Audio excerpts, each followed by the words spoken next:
Syekh Habib Bakar bin Salim. Punya anak 13 jadi wali semua. Anaknya beliau 13 jadi wali semua. Ketika beliau meninggal, ini anaknya pamer keramat. Ayo siapa ini yang kira-kira gantiin Aba? Al-Hamid ngeluarin rantai emas dari langit. Keramatnya Al-Hamid tuh, ngeluarin rantai emas dari langit sampai ke bumi. Ngeluarin rantai emas dari langit sampai ke bumi. Lagi ngobrol sama kakaknya Al-Muhdhar nih, Syekh Umar Muhdhar. Ayo wahai Syekh Umar Muhdhar, nih lihat keramatannya, nurunin rantai emas dari langit. Sampai ke depan dia. Ini Habib Syekh Umar Muhdhar ketawa doang. Dia bilang sama adiknya, Al-Hamid, coba lihat tuh paling atas siapa? Gak tahu ada Syekh Umar Muhdhar megangin rantai dari atas. Lebih hebat saya, katanya. Tuh anak-anaknya bagaimana abaknya. Kemudian Al-Imam Al-Faqih Al-Muqaddam Muhammad bin Ali Ba'alawi. Ini pongkolnya para ahlul bait Nabi Muhammad. Beliau punya pembantu namanya Al-Imam Syekh Said Al-Amudi. Syekh Said Al-Amudi. Kita jangan bicara Habibnya dulu, jangan bicara majikannya dulu, kita bicara pembantunya dulu. Jangan bicara Habibnya dulu, jangan bicara majikannya dulu, kita bicara pembantunya dulu deh. Biar kamu tahu bagaimana kedudukan mereka dzurriyyat baginda Nabi Muhammad. Syekh Said Al-Amudi, pembantu Al-Imam Al-Faqih Al-Muqaddam. Beliau sudah meninggal lama. Cintanya dengan keluarga Nabi Muhammad luar biasa. Syekh Said Al-Amudi ini dari bangsa Masyaih, keturunan sahabat atau selainnya, bukan dzurriyyat Nabi. Ketika sudah ratusan tahun meninggal, datang satu habaib ziarah. Ketika sudah ratusan tahun meninggal, datang satu habaib ziarah. Ziarah ngucapin salam. Assalamualaikum ya Syekh Said Al-Amudi. Ini udah ratusan tahun meninggal nih. Anda tahu apa yang terjadi? Kuburannya kebelah jadi dua. Bangkit itu Syekh Said Al-Amudi amma jasad-jasadnya. Dia katakan, Waalaikumsalam warahmatullahi ya ahlul bait Rasulillah. Ya ahlul bait Rasulillah. Kemudian diambil tangan itu Habib, dia cium tangan, kemudian akhirnya balik lagi ke kubur, masuk lagi. Itu mereka para aulia, orang-orang yang khidmat dengan keluarga baginda Nabi Muhammad. Syekh Umar Muhdhar, anak Al-Habib Abdurrahman As-Siggaf. Jadi Syekh Umar Muhdhar ada dua. Yang pertama anak Habib Abdurrahman As-Siggaf. Ini nggak punya anak laki-laki, anaknya perempuan yang menurunkan nanti dari situ keluarga Al-Idrus. Yang kedua Syekh Umar Muhdhar keturunan tadi Syekh Abu Bakar bin Salim yang ngeluarin daripada bangsa Al-Muhdhar, fam Al-Muhdhar, Habib Hasan Al-Muhdhar di sini ya, Samarinda. Nah itu masih keturunan beliau. Al-Habib Syekh Umar Muhdhar ini di Hadramut. Beliau itu di kuburannya ini belum meninggal dibilang, saya nggak akan pernah ridho siapapun yang lewatin kuburan saya. Jadi kalau ada burung lewat mati langsung. Saking hebatnya beliau. Sampai akhirnya ada satu habaib doa, Bib, ini nanti Hadramut Tarim akan banyak orang-orang datang untuk mencari ilmu dan berkah. Kalau antum nggak cabut sumpah antum, nanti mereka naik apa ke sini, akhirnya mati. Tolong dicabut. Akhirnya dicabut sampai gini hari, akhirnya nggak terjadi. Dulu itu terjadi. Kalau ada burung lewat, jatuh mati. Syekh Umar Muhdhar ini punya anak kecil namanya Aisyah. Beliau datang hal, orang wali kalau lagi datang hal bawaannya pengen ibadah. Nah kalau pengen ibadah biasanya kholwat. Kholwat itu menyendiri di kamar sendiri, udah ibadah, wirid, zikir. Tapi hebatnya mereka orang-orang wali, kalau wirid tembok ikut zikir, keluar suara. Paham ente? Tempat duduk, karpet, kayu, semua itu keluar suara, zikir bareng sama mereka orang-orang wali. Itu mereka orang wali, orang-orang saleh, kholwat, menyendiri. Datang hal, dia bilang sama istrinya, istri, jangan ada siapapun yang masuk kamar kholwat saya ya, saya pengen kholwat. Iya, sudah istrinya masak di dapur. Syekh Umar Muhdhar lagi kholwat, lagi baca zikir.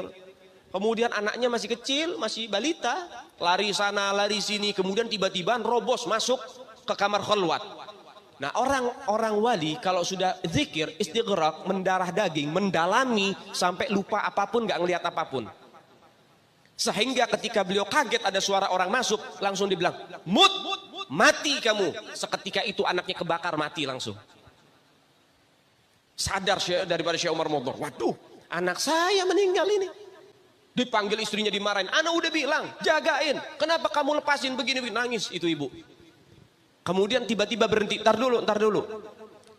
Kita punya pembantu, sini pembantu dipanggil, sini pembantu, khadamah sini pembantu. Ibu, kenapa? Mulai kapan kamu berani berbohong? Kamu ini ikut sama keluarganya Rasulullah. Kamu ini pembantunya keluarga Nabi Muhammad. Mulai kapan kamu berani berbohong? Maksudnya Bu, dari semenjak anak ini melahir, kamu suka gendong. Ya kalau bahasa kita dininak boboin. Jadi kalau lagi digendong dibacain, dinyanyiin lagu. Apa lagunya? Ya bintul gutub, ya zaujatul gutub, ya ummul gutub. Wahai putri dari seorang gutub, wahai istri dari seorang gutub, wahai ibu dari seorang gutub. Maksudnya Bu, ya kamu bohong. Ini anak masih balita. Kalau kamu katakan bintul gutub, putri dari seorang gutub, betul, ayahnya gutub. Tapi kamu mengatakan ya zaujatul gutub, wahai istri seorang gutub. Ini anak belum menikah, belum jadi istri tapi sudah meninggal dunia. Berarti itu menjadi kebohongan buat kamu. Sampai begitu didikannya saudara.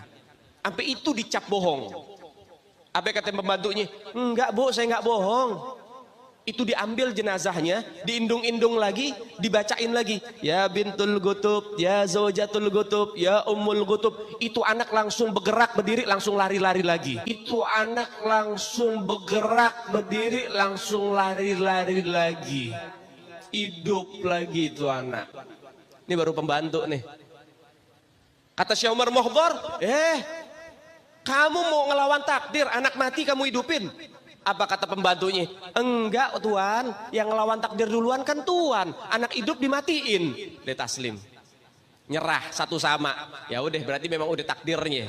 Kan tadi hidup, kemudian mati. Ya, kemudian sama pembantunya dihidupin lagi.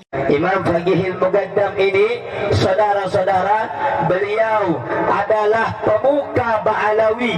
Beliau adalah pemukanya para sayyid. Beliau adalah pemukanya para syarif. Beliau bernama Al-Imam Muhammad bin Ali Al-Faqihil Muqaddam. Sayyidul Imam Faqihil Muqaddam, di dalam manaqib sejarah hidup beliau diceritakan bahwa Al-Imam Faqihil Muqaddam adalah orang-orang yang besar. Beliau adalah orang-orang yang hebat.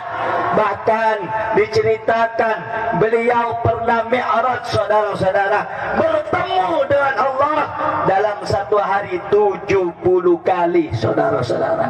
Sehingga banyak para ulama, banyak orang-orang soleh di zaman beliau, di masa beliau, berkunjung kepada beliau untuk mengambil manfaat, untuk mengambil barakah daripada ilmu-ilmu beliau.